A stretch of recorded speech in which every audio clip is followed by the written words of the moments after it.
When I see a new patient who I suspect has chronic obstructive pulmonary disease or COPD, one of the first thoughts I have is that they need to go to pulmonary rehabilitation.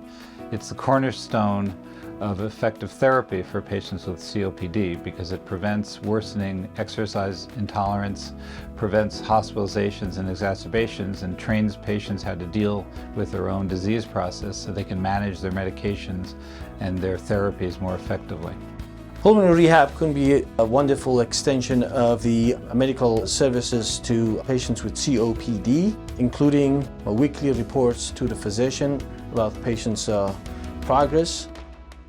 On top of the pharmaceutical intervention and medications that we provide, the most important part of the treatment is referring these patients to pulmonary rehab.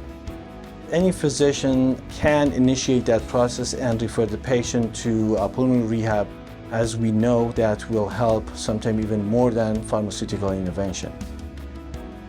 When the patient gets admitted for COPD exacerbation and recover from that hospitalization, it is important to break that cycle. First thing for a physician is to make sure they're on the appropriate medications. Another important intervention is to recognize these patients and refer them to pulmonary rehabilitation program.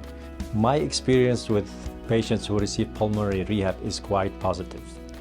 When I refer these patients, they come back to me saying that they have improved symptoms, they have improved functional capacities, a lot higher level of endurance. They feel great about it. Their attitude towards life is a lot better.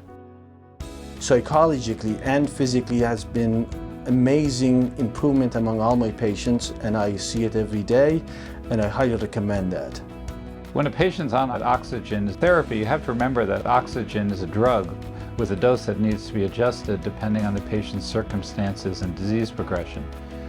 The dose can be adjusted in the doctor's office, but can also be effectively monitored in a pulmonary rehabilitation setting where the patients are exercising and can be checked frequently and see if their dose has to be increased or decreased.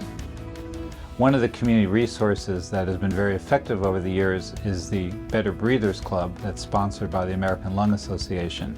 It's currently being hosted by Mesa Rehab in their facility, and it can be a very pleasant experience for patients to socialize and become educated about their disease process.